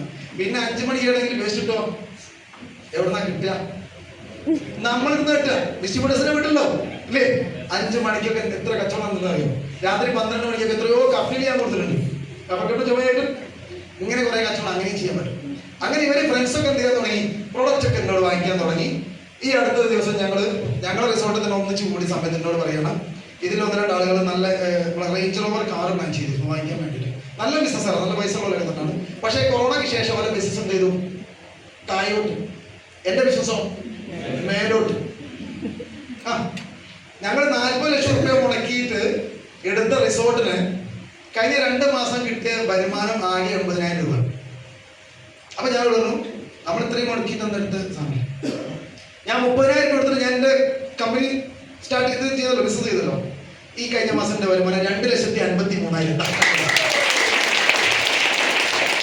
40 ലക്ഷം മുടക്കിയിട്ട് 80,000, 30,000 മുടക്കിയിട്ട് 2,53,000. ഇതാണ് ബിസിനസ് എന്ന് പറഞ്ഞത്. ഒരിങ്ങനെ ലൈക്ക് അടിച്ചത് സംഗതി ഉഷാറാണ്. അപ്പൊ എന്നോട് പറഞ്ഞൊരു കാര്യം, ഞങ്ങൾ റേഞ്ച് റോവർ പ്ലാൻ ചെയ്ത് ഒരാൾ ഫോർച്യൂണറാണ് വാങ്ങിച്ച്, ഒരാൾ ഇന്നോവ ക്രിസ്റ്റയാണ് വാങ്ങിച്ചു. കാരണം ബിസിനസ് താഴോട്ട് പോയി, വിചാരിച്ച ലെവലിലേക്ക് മാറാൻ പറ്റില്ല. നമ്മളെ റേഞ്ച് റോവർ ഇനി സ്വപ്നം സാക്ഷാത്കരിക്കുന്നത് അന്നിൽ കൂടെ ആയിരിക്കും. ഇനിയാണത് വാങ്ങാൻ എന്നാലും ഞാനത് വാങ്ങിക്കും നിങ്ങൾക്ക് വേണ്ടിയിട്ട്. അങ്ങനെ പ്രതികാരം ചെയ്യാൻ പറ്റുന്ന ഒരു ബിസിനസ്സാണ് ഇത്. മൈലേഷ് ഇത് എന്തിനു ചെയ്യണം കൂടെ ഞാൻ പറഞ്ഞുതരാം, എങ്ങനെ ചെയ്യണം എന്നുള്ളത്. നിങ്ങൾ ഇന്ന് ബിസിനസ് ചെയ്യുന്ന സമയത്ത് ഒരു പക്ഷേ നിങ്ങൾക്ക് ഡെയിലി കിട്ടുന്ന വരുമാനം ഇതിനകത്ത് കിട്ടിക്കോളണമെന്നില്ല. ഒരാഴ്ച ബിസിനസ് ചെയ്താൽ നിങ്ങൾക്ക് കിട്ടിക്കോളണമെന്നില്ല വിചാരിച്ച രീതിയിൽ. നിങ്ങൾ തുടക്കത്തിൽ കുറച്ച് സ്ട്രഗ്ലിംഗ് ഒക്കെ ഇതിനകത്ത് അനുഭവിക്കേണ്ടി വരും, എല്ലാവർക്കും ഇല്ല, ചില ആളുകൾക്ക്. പക്ഷെ നിങ്ങൾ മനസ്സിലാക്കേണ്ടത് 2-3 വർഷം സീരിയസ് ആയിട്ട് നിങ്ങൾ ഈ ബിസിനസ്സിനെ കാണുന്നുണ്ട്, വളരെ സീരിയസ് ആയിട്ട് ചെയ്യുന്നുണ്ടെങ്കിൽ നിങ്ങൾ ഇന്ന് കിട്ടുന്ന വരുമാനത്തേക്കാൾ കൂടുതൽ എവിടെ കിട്ടും, ഈ ബിസിനസ്സിൽ കിട്ടും. ഒരു 5-6 വർഷം സീരിയസ് ആയിട്ട് നിങ്ങൾ ഈ ബിസിനസ് ചെയ്യുകയാണെങ്കിൽ നിങ്ങൾക്ക് ഇന്നേ വരെ കിട്ടാത്തത് എവിടെ കിട്ടും, ഈ ബിസിനസ്സിൽ കിട്ടും. ഒരു 8-10 വർഷമായി കഴിഞ്ഞാലോ നിങ്ങൾ ഇന്നേ വരെ സ്വപ്നം കാണാത്തത് എവിടെ കിട്ടും, മൈലേജ് സ്റ്റൈലിൽ കിട്ടും. പിന്നെ ഞാൻ ഇരിക്കുന്ന ടീം ബോംബെ ടീമുണ്ട്. ഇന്ന് നാളെ അവിടെ ഒരു ഹോം ഷോപ്പ് സ്റ്റാർട്ട് ചെയ്യുന്നുണ്ട്. 1 ലക്ഷം രൂപ തന്നെ. മിക്കവാറും അടുത്ത ചൊവ്വ ബുധനായിട്ട് ഞാൻ എന്ത് ചെയ്യും, ബോംബെക്ക് പോകും. കഴിഞ്ഞ 3 മാസം മുന്നേ ബോംബെക്ക് പോയത്. അതിന് 3-2 പ്രാവശ്യം പോയിട്ടുണ്ട്. ഞാൻ അവിടെ ചെന്നില്ലെങ്കിൽ എന്ത് ചെയ്യും, അവിടെ ബിസിനസ് നടക്കും. വെള്ളിയാഴ്ച രാത്രി അവിടെ GTS ഉണ്ട്. കഴിഞ്ഞ ആഴ്ചയിൽ 4 ഗസ്റ്റ് കയറിയിട്ടുണ്ട്. മൈസൂർ എനിക്ക് ടീമുണ്ട്, മംഗലാപുരത്ത് ടീമുണ്ട്, മലപ്പുറം ജില്ലയിലാണ് ഏറ്റവും വലിയ ടീമുള്ളത്, എറണാകുളത്തുണ്ട്, കണ്ണൂരുണ്ട്, വയനാടുണ്ട്. ഞാൻ എൻ്റെ കച്ചവടം എൻ്റെ നാട്ടിലും പീഡിയ കച്ചവടമാണ് ചെയ്തതെങ്കിലും എനിക്ക് ഇത്രയും ആളുകൾ ഇതിനെ കണക്ട് ചെയ്യാൻ പറ്റുമോ? എൻ്റെ വീടിൻ്റെ ചുറ്റുവട്ടത്തുള്ള 10-20 പേർക്കല്ലേ വരാൻ പറ്റും അല്ലേ?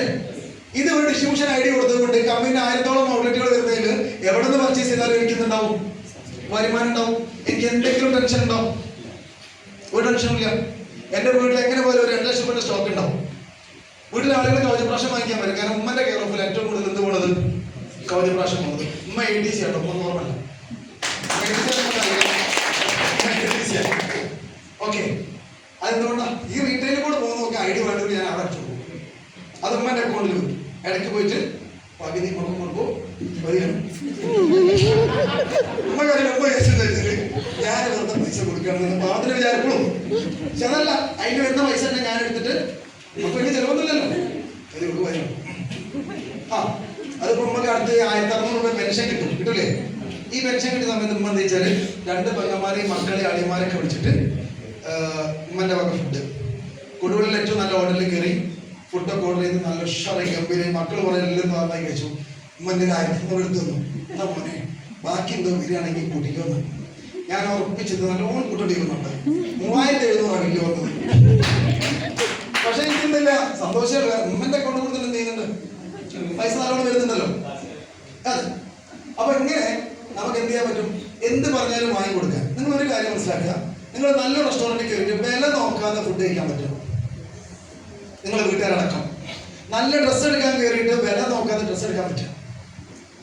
ഒരു ട്രിപ്പ് പോകണമെന്നുണ്ടെങ്കിൽ ഏറ്റവും നല്ല ഹോട്ടലിൽ താമസിക്കാൻ, അത് മക്കളോട് പറയാം, കുക്ക് ചെയ്തോളി എന്ന് പറയാം. ഇങ്ങനെ ലൈഫ് സ്റ്റൈലിലേക്ക് മാറ്റം വരും ഈ ബിസിനസ്സിൽ. അതിന് ഇന്നേ വരെ ജീവിച്ചിരുന്ന ഒരു മാറ്റം സാമ്പത്തിക സ്വാതന്ത്ര്യം എന്ന് പറയും. നമുക്ക് ശരിക്കും രാഷ്ട്രീയ സ്വാതന്ത്ര്യം കിട്ടിയിട്ടുണ്ട്. സാമ്പത്തിക സ്വാതന്ത്ര്യം ശരിക്കും നമുക്ക് തീരില്ല, കിട്ടിയിട്ടില്ല. ഇത് കിട്ടണമെന്നുണ്ടെങ്കിലോ ഈ കഴിഞ്ഞ 10 വർഷം നിങ്ങൾ എന്തൊക്കെ അധ്വാനിച്ചിട്ട് എന്തൊക്കെ കിട്ടിയിട്ടുണ്ടോ അതൊക്കെ തന്നെ അടുത്ത 10 വർഷം കിട്ടാൻ പോകുന്നുള്ളൂ അല്ലേ? 10 വർഷമായിട്ട് നിങ്ങൾ ഇവിടെ ഒരു കച്ചവടം നടത്താൻ വിചാരിക്കാം. നിങ്ങൾക്ക് എന്തൊക്കെ കിട്ടുന്നുണ്ടോ അടുത്ത 10 വർഷം എന്തുണ്ടാവും? അതൊക്കെ തന്നെ കിട്ടും. ഡെയിലി ഓട്ടോറിക്ഷ ഓടിക്കുന്ന ആൾക്ക് 1000 1500 കിട്ടുന്നുണ്ടെന്ന് വിചാരിക്കാം. നാളെ മുതൽക്ക് 5000 വെച്ച് കിട്ടണമെന്ന് അയാൾ വിചാരിച്ചിട്ട് കാര്യമുണ്ടോ? ഇല്ല. അപ്പൊ എന്ത് വേണം? മാറ്റി ചിന്തിക്കണം. നിങ്ങൾ ഒരു കച്ചവടമോ ഒരു കാര്യമോ സ്ഥിരമായിട്ട് നിങ്ങൾ ചെയ്തോളന്നില്ല. ആ നാട്ടിൽ ആ ഒരു മേഖല ചെയ്യുന്ന ആളെ കണ്ടാൽ നിങ്ങൾക്ക് മനസ്സിലാവും ഇല്ലേ? എന്റെ നാട്ടിൽ കച്ചവടം ചെയ്യുന്ന ആൾക്ക് എത്ര കിട്ടുന്ന ഏകദേശം എനിക്ക് അറിയാം, ഒരു സുമാറ് കൃത്യമല്ലെങ്കിലും. അപ്പൊ ഞാൻ അതേ കച്ചവടം ചെയ്താൽ എനിക്ക് എന്തേ കിട്ടും? അതേ കിട്ടും. ഈ അടുത്ത വർഷത്തെ എന്റെ പ്ലാൻ ഇൻകം എന്ന് പറഞ്ഞു കഴിഞ്ഞാൽ 4 ലക്ഷത്തിന് മേലെയാണ്. അത് ഞാൻ വേറെ എവിടെയെങ്കിലും നിൽക്കുകയാണെങ്കിൽ കയറാൻ പറ്റുമോ? ഞാനൊരു ഏതെങ്കിലും ഒരു ഫർണിച്ചർ ഷോപ്പിലോ ഒരു തുണി ഷോപ്പിലോ വേറെ എവിടെയെങ്കിലും നിൽക്കുന്ന സമയത്ത് ഈ പ്രാവശ്യം കിട്ടുന്ന വരുമാനത്തിന് ഡബിൾ വേണം അടുത്ത വർഷം എല്ലാ മാസവും. എനിക്ക് എവിടെ കിട്ടുന്ന കിട്ടുമോ? കിട്ടുന്നതിന് കിട്ടുന്ന സംശയം. ഈ മാസം കിട്ടിയ എത്ര ശമ്പളം അടുത്ത മാസം കിട്ടുന്ന കാര്യം സംശയം. പിന്നല്ലേ ഡബിൾ. പക്ഷെ മൈലേജ് അല്ലേ ഞാൻ എൻ്റെ കറക്റ്റ് ആയിട്ടുള്ള എൻ്റെ ഗ്രാഫ് ട്രാക്ക് നോക്കുന്ന സമയത്ത് അടുത്ത വർഷം ഞാൻ ഇങ്ങനെ പോകണം 4 ലക്ഷം കിട്ടും. എൻ്റെ കൂടെ നിന്ന് 50,000 വാങ്ങുന്ന മാസം വാങ്ങുന്ന ആൾക്ക് 1 ലക്ഷം കിട്ടും. 10,000 വാങ്ങുന്ന ആൾക്ക് അത് 25,000 ആക്കാൻ പറ്റും. 2,10,000 എൻ്റെ അക്കൗണ്ടിലേക്ക് വന്ന സമയത്ത് 50ഓളം വരുന്ന ലീഡേഴ്സിന് 10,000-ന് മേലെ ആഴ്ച വരുമാനം ഉണ്ടാക്കാൻ പറ്റും. ഒരുപാട് STC RTC ലീഡേഴ്സിനൊക്കെ ആ ആഴ്ച വരുമാനം 50,000-ന് മേലായിരുന്നു ആഴ്ചയിൽ. എന്റെ കൂടെ റെജിന മേഡം എന്ന് പറഞ്ഞാൽ ഈങ്ങാപ്പുഴ സ്വദേശിനിയുള്ള ലീഡേഴ്സിനൊക്കെ അറിയാൻ പറ്റും. കഴിഞ്ഞ 4 വർഷം മുന്നേ എൻ്റെ കൂടെ വരുന്ന സമയത്ത് വീട് പണി തീർന്നിട്ടില്ല, നിലം ചെയ്തിട്ടില്ല, കടയിൽ നിൽക്കുകയാണ്, ഷോപ്പിൽ നിൽക്കുകയാണ്, 7,000 രൂപ ശമ്പളം. ഞാൻ പറഞ്ഞു മേഡം ഈ വീടൊക്കെ പണി തീർക്കണം, ബൈക്ക് പുതിയ വാങ്ങണം, കാറ് വാങ്ങിക്കണം. അവരോട് സാറേ അതൊന്നും ആഗ്രഹമില്ല, ആകെ ഒരു ആഗ്രഹമുള്ളൂ 3 ലക്ഷം ലോണുണ്ട് വീടിന്റെ പേരിൽ, അതൊന്ന് തീർന്നാൽ മാത്രം മതി. ഞാൻ പറഞ്ഞു അതൊന്നും അല്ല, ഇതൊക്കെ സംഭവിക്കുന്നു. 4 വർഷം കൊണ്ടൊക്കെ സംഭവിച്ചു. ആദ്യം പുതിയ ബൈക്ക് വാങ്ങി, വീട് പണി കംപ്ലീറ്റ് തീർത്തു, 13 ലക്ഷം രൂപന്റെ കിയാ സോണറ്റ് കാറാണ് കാരണം മൈലേജ് മാറി. ഉമർസ്ഥാന്റെ വീട്ടിൽ ചെന്നു കാർ വാങ്ങിക്കണമെന്ന് പറഞ്ഞ സമയത്ത് ആരും ഞാനോ ആലോചിച്ചു. ഞാൻ പറഞ്ഞു ആരും ഓടിക്കും, അവരുടെ മക്കളൊക്കെ ഓടിക്കും, നമുക്ക് ആരെങ്കിലും കാർ നിർബന്ധം, അത് വേണം ഈ സാറേ നിർബന്ധമായിട്ട് വേണം. അങ്ങനെ അയാൾ കാറൊക്കെ വാങ്ങി. പിന്നെ കാറിലുണ്ട് അയാൾക്ക് പറ്റാണ്ടായി. പിന്നെ ഒരു സെന്നെ വിളിച്ചു പറയാം സാറേ കാറ് മാറ്റാം, അതെ സ്കൂട്ടറാക്കണമെന്ന് വെച്ചു. അല്ല 19 ലക്ഷത്തിന്റെ കിയറിന്റെ കാരൻസ് അടിപൊളി പെട്ടിയാണ്, മാറ്റിക്കോളൂ. ഇപ്പൊ അടുത്ത് ഇയാൾ ആദ്യം വന്ന് പറയാണ് ഞാൻ അടുത്ത എന്റെ കാറ് മെഴ്സിഡീസ് ബെൻസ് ആണ്. ഞാൻ തലേ കഴിച്ചു. എന്ത് മനസ്സിലാണ് ഈ ലെവലിലേക്ക് അദ്ദേഹത്തിന് ചിന്തിക്കാൻ പ്രേരിപ്പിച്ചത് എവിടുന്നാണ്? മൈലേജ്. ഞാൻ പ്ലാൻ കൊടുക്കുന്ന സമയത്ത് അദ്ദേഹം തന്നെ പറയില്ല 100 ഓട്ടം ഒരു വരിയിട്ട് വീട്ടിൽ കുത്തിരിക്കലായിരുന്നു. സത്യം മദ്രസ എടുത്താൽ ഒരേ പണിയില്ല. ഇതിലൊരു ആഗ്രഹമില്ല, കഞ്ഞി കുടിക്കണം ജീവിക്കണം, കഞ്ഞി കുടിക്കണം ജീവിക്കണം, ഇത് മാത്രമേ ആഗ്രഹമുള്ളൂ. ഞാൻ ഇത് ശമ്പളം എത്രയാണെന്ന് വെച്ചാൽ എന്നോട് പറഞ്ഞേ 7,000 ഉണ്ടായാലും കൊറോണ ആയതിനു ശേഷം പകുതിയായി 3,500. അപ്പൊ ഞാൻ നോക്കുമ്പോൾ എന്റെ വീട്ടിൽ കറണ്ട് ബില്ല് 3,500 ഇല്ലേ? Current bill 3,500. ഇയാൾ 3,500 എങ്ങനെയാണ് ഓളും മക്കളും ഉള്ള ഒരു കുടുംബം ചെയ്യുന്നത് എനിക്ക് മനസ്സിലായില്ല. ആരോ എന്തൊക്കെ കൊടുക്കലാണ്. അങ്ങനത്തെ ഒരു മനുഷ്യനെന്ന് പക്ഷെ 1.5 ലക്ഷത്തിന് മേലെ ശരാശരി എന്ത് ചെയ്യുന്നുണ്ട്? 2 ലക്ഷത്തിനടുത്ത് മാസം വരുമാനം വാങ്ങിക്കുന്നുണ്ട്. ഇത് ആരെ കഴിവാണ്? ഈ ഇൻഡസ്ട്രിയുടെ കഴിവാണ്. ഞാൻ ഒറ്റയ്ക്ക് തീരുമാനിച്ചാൽ 2-10 ആഴ്ചയിൽ വാങ്ങിക്കാൻ കഴിയില്ല. ഒരു കൂട്ടമായിട്ടുള്ള പ്രവർത്തനം, ഒരു പ്രൊഡക്റ്റ് പോലും ഞാൻ ആഴ്ച റീറ്റെയിൽ ചെയ്തിട്ടില്ല. എൻ്റെ കൂടെ ഒരുപാട് ആഗ്രഹമുള്ള, എന്നെക്കാൾ കഴിവുള്ളത് റഫീഖ് സാറും അശ്വന്ത് സാറും അടക്കമുള്ള അങ്ങനെ കഴിവും ഇതിന്റെ മേഖലയിൽ പരിചയമുള്ള ആളുകൾക്ക് ഇഷ്ടം പോലെ ഉണ്ട്. ഞാൻ എനിക്ക് അറിയാവുന്നൊക്കെ പഠിപ്പിച്ചു കൊടുക്കും, അറിയാതെ മുഴുവൻ പഠിച്ചു കൊടുക്കും, ആത്മാർത്ഥമായിട്ട് കൂടെ നിന്നുകൊടുക്കും. പക്ഷെ ഒരു കാര്യമുണ്ട്, ഇങ്ങനെയൊക്കെ ലീഡേഴ്സിനെ സപ്പോർട്ട് ഇട്ട് കഴിഞ്ഞാൽ വിജയിക്കുകയാണ്. വിജയിക്കണമെങ്കിൽ ആദ്യം തീരുമാനം എവിടെ നിന്ന് വരണം? നമ്മളിൽ നിന്ന് വരണം. എനിക്ക് വിജയിക്കണം എന്ന് നിങ്ങൾ തീരുമാനിച്ചാൽ ഒരാൾക്കും തടയാൻ കഴിയില്ല, ഒരാൾക്കും തടയാൻ കഴിയില്ല. എന്റെ അപ്ലൈൻ 1.5 വർഷം എനിക്ക് സപ്പോർട്ട് ചെയ്യാൻ പറ്റിയിട്ടില്ല. കാരണം ആള് ബാംഗ്ലൂരാണ്, കമ്പനിയിലാണ്, ഒരുപാട് ബാധ്യതകളുണ്ട്, കമ്പനി ഫോണാണ് ഉപയോഗിക്കുന്നത്, എപ്പോഴും വിളിക്കാൻ പറ്റില്ല. പക്ഷെ ഞാൻ നോക്കിയിരുന്നില്ല. ഞാൻ എന്ത് തീരുമാനിച്ചു? ഞാൻ പഠിച്ചാൽ മതിയല്ലോ, ഒരാളെ സഹായം ആവശ്യമുണ്ടോ? പിന്നെ ഇല്ല, ഞാൻ പ്ലാൻ കൊടുക്കാൻ പഠിച്ചു. കുറേ പ്ലാൻ കൊടുത്ത് കുറേ മിസ്റ്റേക്ക് പറ്റി, പിന്നെ ശരിയായി. എന്റെ ഫസ്റ്റ് ഹോം മീറ്റിംഗ് ഇപ്പോഴും അറിയാം, വന്ന് കുറഞ്ഞ മാസങ്ങളായിട്ടുള്ളൂ. ഞാൻ കുറച്ച് ഹോം മീറ്റിങ്ങിൽ പങ്കെടുത്തിട്ടുണ്ട്, 5-6 അത്യാവശ്യം പ്ലാനൊക്കെ പറഞ്ഞു തുടങ്ങിയിട്ടുണ്ട്. അങ്ങനെയാണ് വയനാട്ടിൽ ഒരു ഹോം മീറ്റിങ്ങിന് പോകാൻ നേരം ഷാഹിർ സാറിന് എന്തോ പറ്റാതെ, ഷാഹിർ സാറാണ് കൂടെ വരുന്നത്, ബിജു സാറ് നാട്ടിലില്ല. പിന്നെ അതിൻ്റെ മേലുള്ള ഒരേ ഒരാളായിരുന്നു ബെല്ലി സാറ്. ഞാൻ വിളിക്കാൻ പറ്റും, ഒരു ഐഡിയ ഇല്ല. പിന്നെ എനിക്ക് പോകാൻ പറ്റില്ലല്ലോ, ഞാൻ വീട്ടിൽ നിന്ന് പറയാൻ ആൾക്കാർ വിളി. ഏതായാലും ബെല്ലി സാർ വിളിച്ചു. ബെല്ലി സാറേ ഇങ്ങനെ ഒരു ഹോം മീറ്റിങ്ങിൽ ഷാഹിർ സാർ വരാൻ നമ്മൾ വന്നില്ല എന്നാ പറയുന്നത്. സങ്കടം പറയുമ്പോൾ അങ്ങനെയാണല്ലോ പറയേണ്ടത്. അയാൾക്ക് എന്തോ പറ്റിയെന്ന് ഞാൻ പറയില്ല, വന്നില്ല, പറ്റിച്ചു എന്നുള്ള രീതിയിൽ. ബിജു സാറ് നാട്ടിലില്ലല്ലോ, ഞാൻ എന്ത് ചെയ്യണം? അയ്യൂബ് സാറേ ഒരു ഹോം മീറ്റിംഗ് നിങ്ങളല്ലേ പോരെ, നിങ്ങൾ അങ്ങോട്ട് പറഞ്ഞാൽ മതിയെന്ന്. നിങ്ങൾ പറഞ്ഞ കാര്യങ്ങൾ അവിടെ സിമ്പിൾ ആയിട്ട് നിങ്ങളൊന്ന് പോയി ചെയ്ത് നോക്കി, അപ്പോഴാണ് നിങ്ങൾക്ക് മനസ്സിലാക്കുന്നത്. അപ്പൊ എനിക്ക് തോന്നി, ഞാനിങ്ങനൊക്കെ എന്നാ സാർ ഓക്കെ, എന്നാ ഞാൻ പോയിക്കോളാം. എൻ്റെ കൂടെ 2 ഡിസ്ട്രിബ്യൂട്ടേഴ്സും ഞങ്ങൾ വയനാട് മേപ്പാടി പോയി ഹോം മീറ്റിംഗ് എടുക്കുകയാണ്. തകർത്തെടുക്കുന്നുണ്ട്, നല്ല കോൺഫിഡൻ്റ് ആണ്. പക്ഷെ കാര്യങ്ങളൊന്നും അറിയില്ല, എന്തൊക്കെയോ പറയുന്നുണ്ട്, ഏതൊക്കെയോ പ്രൊഡക്റ്റിന് ഏതൊക്കെയോ പറയുന്നുണ്ട്, എങ്ങനെയൊക്കെയോ പരിപാടി കഴിഞ്ഞു. കുറച്ച് ആളുകൾ പ്രൊഡക്റ്റൊക്കെ എടുത്തു, പേസ്റ്റ് കൊടുത്തു, അതൊക്കെ എടുത്ത് കഴിഞ്ഞു. ആ മീറ്റിംഗിൽ വന്ന 2-3 ചേച്ചിമാർ പറഞ്ഞു, അടുത്ത ആഴ്ച ഞങ്ങളെ വീട്ടിലും വെക്കണ ഒരു മീറ്റിംഗ് ഈ സാറിന് വരുന്നു. ഞാനാണോ വിളിച്ചത്? നിങ്ങൾ എന്നെ വരണം, നിങ്ങൾക്ക് വരാൻ പറ്റൂലേ? ഞാൻ വരുമ്പോഴാണ് ഞാൻ തന്നെ വരും. അവിടുന്ന് മുതൽ പിന്നെ ഈ മീറ്റിംഗ് മെയിനായിട്ട് എടുക്കുന്ന ആൾ ആരായി മാറി? ഞാനായി മാറി. നിങ്ങൾക്ക് അറിയാവുന്ന കാര്യമുണ്ടോ അത് കോൺഫിഡൻറ്റോട് കൂടി പറയാം. ഏറ്റവും ഇമ്പോർട്ടൻറ്റ് കോൺഫിഡൻ്റാണ്. നിങ്ങൾ വന്ന് നോക്കി കിട്ടും. ഞാൻ തുടങ്ങിയിട്ടുള്ളൂ, എനിക്ക് ഓർമ്മയില്ലാന്നല്ല പറയേണ്ടത്. ഞാൻ ഇതിനകത്ത് 2-10 വാങ്ങും, സീരിയസ് ആയി ചെയ്യാം, വേണേ വന്നോ. ഇതാണ് ശരിക്കുള്ള സിമ്പിൾ പ്ലാൻ. ഇങ്ങനെ കാര്യം ചെയ്യും, മീറ്റിംഗ് ഒന്ന് കിട്ടും, അപ്പം എനിക്ക് മനസ്സിലാവും. ഇനി എത്ര കാലം വയ്ക്കാൻ തുടങ്ങി, എൻ്റെ കയ്യിൽ എന്താണ് പൈസ ഉണ്ടെന്ന് 10,000 കൂട്ട് ഇല്ലല്ലോ. അല്ല, എനിക്കിപ്പോൾ പറയാൻ പറ്റുന്ന എൻ്റെ വരുമാനതാണ്. എല്ലാ മാസവും അല്ലെ എല്ലാ ആഴ്ചയും ഇത്ര വരുന്നുണ്ട്. ഇത്ര വരുമാനം നിങ്ങൾക്ക് കിട്ടുന്നുണ്ടോ?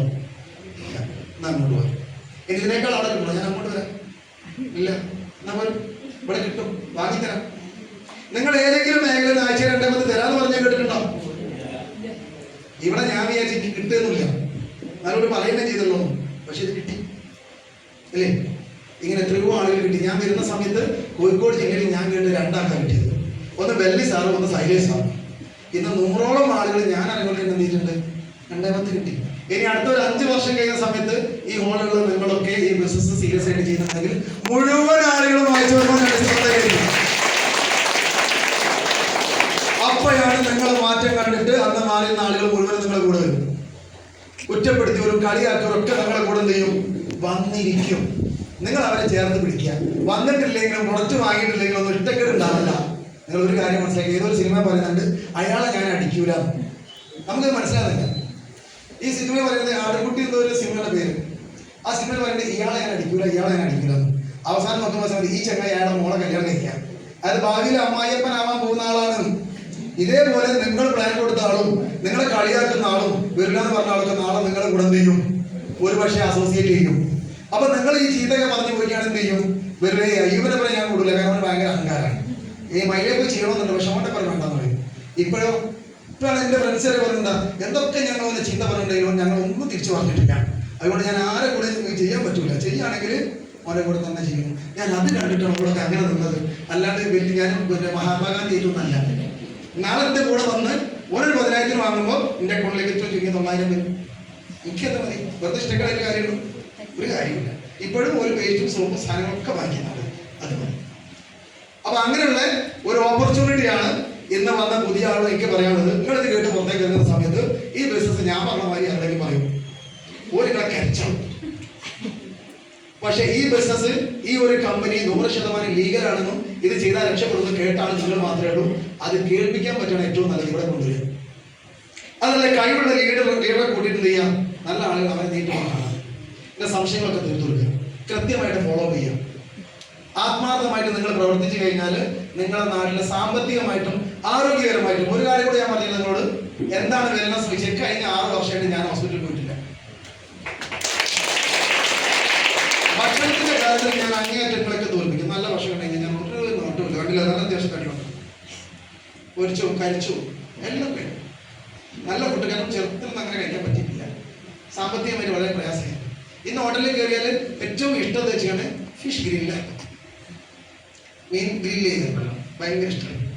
അതിൻ്റെ കൂടെ ഇപ്പോഴത്തെ റുമാലിലോട്ടില്ലേ സോഫ്റ്റ്, അതുകൂടെ കിട്ടിയ സൂപ്പറായി. അപ്പോൾ ഇതൊക്കെ ഇങ്ങനെ നന്നായിട്ട് കഴിക്കുന്നുണ്ട്. അതിൻ്റെ ഒരു സൈഡിൽ കൂടെ ഡെയിലി ഡിറ്റോക്സും പിന്നെ ഫുള്ളാൻറ്റീസിയും സകല പ്രൊഡക്റ്റും ഇതൊക്കെ കഴിക്കുന്നുണ്ട്. ഫോറിനിലേക്കൊക്കെ പ്രൊഡക്റ്റിനൊക്കെ ഒരു പരിധിയില്ല. ശ്രീനിവാസോട് മോഹൻലാൽ ചോദിച്ചിട്ടുണ്ട്, ഇടേ മേക്കപ്പിനൊക്കെ ഒരു പരിധി ഇടയിൽ അല്ലേ? ഒരു മനുഷ്യനെ ഒരു പരിധി വരെയൊക്കെ മേക്കപ്പിനെ മാറ്റാൻ പറ്റൂ. ഇതേപോലെ ഈ പ്രൊഡക്ഷനൊക്കെ ഒരു പരിധി വരെയല്ലേ ചെയ്യാൻ പറ്റും. വലിയ സാധനം എമ്മാതിരി ഫുഡ് കഴിക്കുന്ന പറയും, ഭയങ്കര വരും. അപ്പൊ ഇങ്ങനെ നമ്മൾ സാമ്പത്തിക സ്വാതന്ത്ര്യം കിട്ടുന്ന സമയത്ത് എന്ത് ചെയ്യും, ഇങ്ങനത്തെ കുറച്ച് കാര്യങ്ങളോട് വരും. അപ്പൊ അതൊക്കെ നമ്മൾ മെയിൻറ്റെയിൻ ചെയ്ത് വലിയ അസുഖമൊക്കെ വരാതെ നിൽക്കാനുള്ള കാരണം എന്താ അറിയും, വെൽനസ് പ്രൊഡക്റ്റ്. 2 വർഷമായിട്ട് കണ്ടിന്യൂസ് ആയിട്ട് ഞാൻ സ്മരണ കൊണ്ട് കഴിക്കുന്നുണ്ട്. ഡെയിലി രാവിലെ ഒരു ക്യാപ്സൂൾ കഴിക്കും. ഇപ്പം മുരിങ്ങ കഴിക്കുന്നുണ്ട്, വെൽഹാർട്ട് കഴിക്കുന്നുണ്ട്. 95 3 1 വർഷത്തിൽ കഴിക്കും. അങ്ങനെ ഒരുവിധപ്പെട്ട പ്രൊഡക്റ്റുകളൊക്കെ എന്ത് ചെയ്യും, ഒരു കോഴ്സ് ഒരു വർഷത്തിൽ ഞാൻ കംപ്ലീറ്റ് ചെയ്യും. ഞാൻ മാത്രമല്ല, വീട്ടിൽ ഉമ്മ കഴിക്കുന്ന ഉപ്പ കഴിക്കും, വൈഫിനെ കഴിപ്പിക്കും. പ്രൊഡക്റ്റുകൾ കുറെ എൻ്റെ വീട്ടിൽ തന്നെ ആണ്. ഓക്കെ, കാര്യബോസൊക്കെ ഞാൻ ഒഴിവാക്കിയാണ്. ഉമ്മ വിചാരിക്കും, ചില ഉമ്മ ചോദിക്കുന്നുണ്ട്, ഇത്രയും പ്രൊഡക്റ്റൊക്കെ നമ്മൾ കഴിച്ചതാണോ, അതിൻ്റെ നമ്മളെ റേറ്റൊക്കെ നോക്കുന്നതാണ്. 95 നമ്മൾ റേറ്റൊക്കെ നോക്കിയാൽ വീഡിയോ മതി. പക്ഷെ നമുക്ക് ഇങ്ങോട്ട് കിട്ടുന്നില്ലേ, കുറെ നമ്മൾ അങ്ങോട്ട് ചിലവാക്കണ്ടേ. പിന്നെ ഏറ്റവും വലിയ സമ്പത്ത് എന്താ, ആരോഗ്യമല്ലേ. അത് നമ്മൾ പറഞ്ഞെടുക്കുമ്പോൾ നമ്മൾ പിന്നെ ചെയ്യണ്ടേ, വേണം. അപ്പൊ ആ പ്രൊഡക്റ്റുകളൊക്കെ നന്നായിട്ട് ഉപയോഗിക്കുന്നുണ്ട്. ഒരു പുതിയ പ്രൊഡക്റ്റ് ലോഞ്ച് ചെയ്ത് ആദ്യം ഞാൻ വാങ്ങിക്ക് ഉപയോഗിക്കാണ്. നിർമ്മലം ഇറങ്ങി തുടങ്ങിയ സമയത്ത് ഞാൻ കഴിച്ചു. 10 ദിവസം കഴിച്ചപ്പോൾ എനിക്ക് നല്ല മാറ്റം തോന്നി. അപ്പൊ എനിക്ക് സാധനം തോന്നും. പിന്നെ ഉപ്പൊക്കെ ബാക്കിയുള്ളത് 5 ഉപ്പ് കൊടുത്തു. പിന്നെ ഉപ്പ് കഴിക്കാൻ തുടങ്ങി. ആ സാധനം കിട്ടാനില്ല, ഇപ്പൊ വരലുണ്ടെങ്കിൽ വെള്ളം കഴിക്കാൻ തുടങ്ങി. വേറെ ഉപ്പൊക്കെ ഞാൻ ചെറിയ പ്രശ്നമുണ്ട്. അപ്പൊ അങ്ങനെ ഏറ്റവും നല്ല ക്വാളിറ്റി പ്രൊഡക്റ്റ് ആണ്. കൂടുതൽ ഞാനൊന്നും പറയുന്നില്ല. ഞാൻ വളരെ സന്തോഷം ഇന്നത്തെ ഈ ഒരു കൊപ്പം GTS എനിക്ക് വരാൻ പറ്റിയതിൽ എന്നെ ക്ഷണിച്ച എല്ലാ ലീഡേഴ്സിനും നന്ദി അറിയിക്കുകയാണ്. ഞാൻ ഈ ഒരു കൊപ്പം GTS ഈ ഹോളിൽ നമുക്ക് വന്നിട്ടുണ്ട്, മറ്റേ ഹോളിൽ വന്നിട്ടുണ്ട്. ഇത് 3ാമത്തെ പ്രാവശ്യമാണ് ഇവിടെ വന്നിട്ടുള്ളത്. തീർച്ചയായിട്ടും വീണ്ടും വരും. അപ്പൊ ഇന്ന്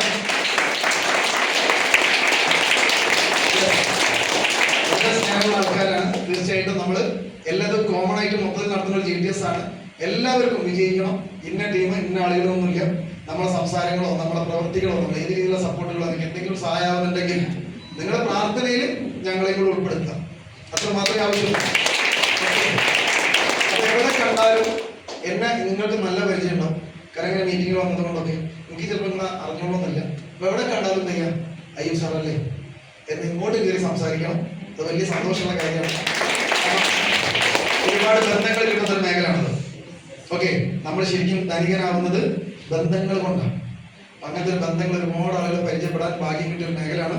ഇന്ന് ഒരുപാട് എനിക്ക് തോന്നുന്നു ഒരു 2000 ആളുകളെങ്കിലും ഏറ്റവും ചുരുങ്ങി നേരിട്ട് ഞാൻ ബന്ധമുണ്ട് പരീക്ഷയിൽ. ഓക്കെ, അത് അപ്പോൾ അതുകൊണ്ട് തന്നെ ഇന്നത്തെ ഈ ഒരു GTS സെന്ററിൽ ആദ്യമായിട്ട് പ്രസന്റേഷൻ ചെയ്തിട്ടുള്ള നമ്മുടെ ജംഷീന മാഡം, അദ്ദേഹത്തിന് അതൊരു നല്ലൊരു കാര്യമാണ്. ഒരുപാട് മീറ്റിങ്ങുകളും ട്രെയിനിങ്ങുകളൊക്കെ എടുക്കാൻ സാധിക്കട്ടെ. ഈ മീറ്റിങ്ങിലൊക്കെ എല്ലാ ആളുകളും തുടക്കം ചെറിയ രീതിയിൽ പിച്ച വെച്ച് വെല്ലി സാറിന്റെ കാര്യം പറയുകയാണെങ്കിൽ പോലും അദ്ദേഹം ഫസ്റ്റ് പങ്കെടുത്ത ഒരു ട്രെയിനിങ് സെന്ററിൽ നിന്ന് ഉച്ചയ്ക്ക് ഭക്ഷണം കഴിക്കുമ്പോൾ ലീഡർ വന്ന് പറഞ്ഞു, വെല്ലി ഉച്ച കഴിഞ്ഞ് ചെറിയൊരു ഗ്യാപ്പ് ഉണ്ടെങ്കിൽ ഒന്ന് എക്സ്പീരിയൻസ് ഷെയർ ചെയ്യണോ. ചോറ് തീറ്റി നിർത്തി കൂടെ വന്നോട് തന്നെ ഇനിയിപ്പോ പോരാണ്, ഞാൻ വീട്ടിലാക്കി തരും, ഞാൻ പോവാണെന്ന് പറഞ്ഞു. ആ പാപം കേൾക്കാൻ വിചാരിച്ചിരുന്നു. ഓനെയും കൂടി ബൈക്കുമ്പോൾ കയറ്റി വെല്ലി സാറ് വീട്ടിൽ പോയി കഴിഞ്ഞു.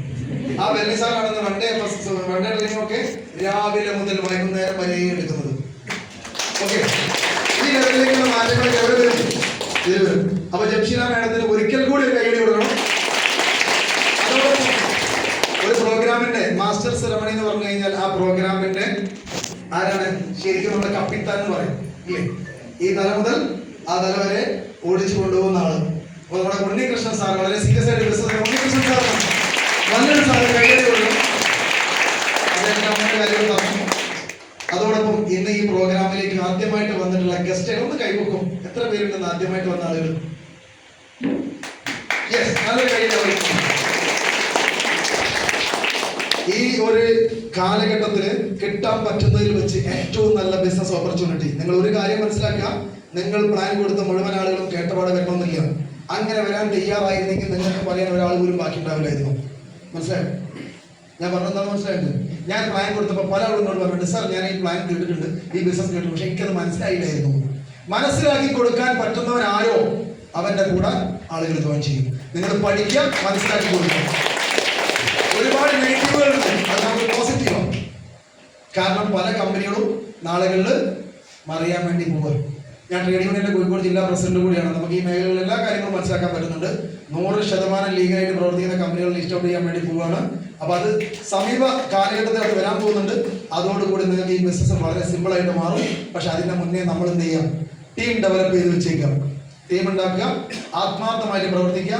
എല്ലാ ആളുകൾക്കും വിജയാശംസകൾ നേർന്നുകൊണ്ട് ഞാൻ നിർത്തുന്നു. Vishu all the best. Thank you very much. Jai